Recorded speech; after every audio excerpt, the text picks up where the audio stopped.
जिस भी व्यक्ति की मेष लग्न की जन्म कुंडली है, उस व्यक्ति को हमेशा पता होना चाहिए कि उसके जीवन में, उसकी जन्म कुंडली में कौन-सा ग्रह उसे हमेशा शुभ फल देगा और कौन-सा ग्रह हमेशा उसे अशुभ फल देने की पूरी-पूरी कोशिश करेगा।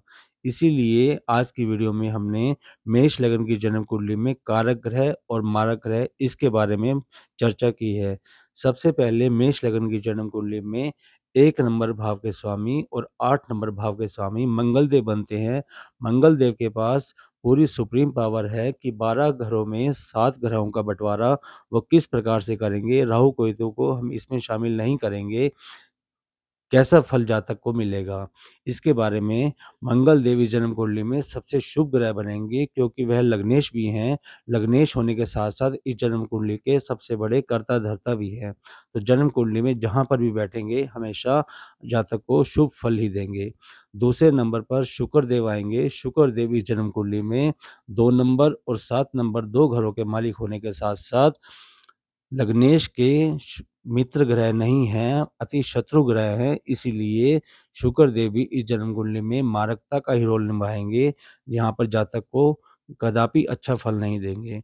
तीसरे नंबर पर आएँगे बुध देव। बुध देव जन्म कुंडली में मंगल देव द्वारा तीसरे घर का और छठे घरों का 2 घरों का मालिक बनाने के साथ-साथ दोनों ही घर जन्म कुंडली में अच्छे नहीं माने गए हैं, इसीलिए और लग्नेश के अति शत्रु होने के साथ-साथ इस जन्म कुंडली में बुध देव भी मारकता का ही रोल निभाएँगे। चौथे चंद्रमा इस जन्म कुंडली में चतुर्थ भाव के मालिक होने के साथ-साथ लग्नेश के अति मित्र ग्रह भी हैं, इसीलिए चंद्रमा भी इस जन्म कुंडली में एक कारक ग्रह बनेंगे और जातक को हमेशा शुभ फल ही देंगे। 5वें नंबर पर सूर्यदेव आएँगे। सूर्यदेव जन्म कुंडली में 5 नंबर राशि के स्वामी, उनके पास जन्म कुंडली का मूल त्रिकोण भाव जन्म कुंडली का सबसे शुभ भाव आता है, इसलिए सूर्यदेव इस जन्म कुंडली में लग्नेश के अति मित्र ग्रह हैं और हमेशा जातक को अपना शुभ फल ही देंगे। इसके बाद बृहस्पति देव जन्म कुंडली में 9वें घर और 12वें घर 2 घरों के मालिक बनते हैं।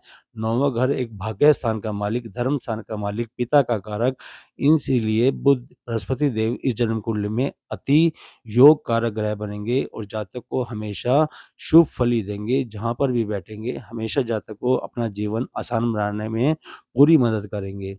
शनि देव इस जन्म कुंडली में 10वें और 11वें 2 घरों के मालिक बनते हैं। शनि देव के पास जन्म कुंडली का कर्म स्थान का मालिक बनाया और लाभ भाव का मालिक बनाया। शनि देव इस जन्म कुंडली में सम का रोल निभाएँगे, ना मित्रता का, ना शत्रुता का।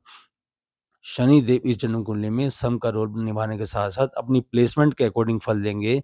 जहाँ पर बैठेंगे अगर अच्छी प्लेसमेंट में होंगे तो जातक को सदैव अच्छा फल ही देंगे और अगर बुरी प्लेसमेंट में होंगे तो जातक को हमेशा बुरा फल देंगे। कोई भी ग्रह अपना फल जब ही अच्छा देगा जब उसकी डिग्री में बलाबल होगा। ये मैं पहले भी अपनी वीडियो में बता चुका हूँ।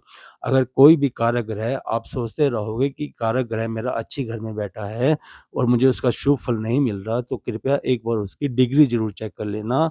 अगर उसकी डिग्री 26 डिग्री, 27 डिग्री, 28 डिग्री होगी, तो वो बुजुर्ग अवस्था में आ जाएगा और कदापि अपना अच्छा फल जातक को किसी भी प्रकार से नहीं दे पाएगा।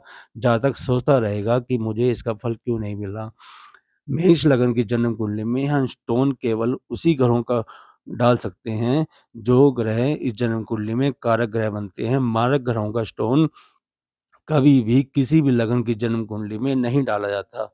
जो ग्रह अगर 6, 8, 12 में चला गया, उसका भी स्टोन जन्म कुंडली में कदापि नहीं डाला जाता।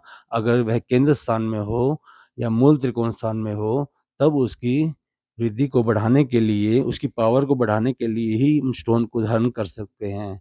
आगे आने वाली वीडियो में हम वृष लगन पर चर्चा करेंगे।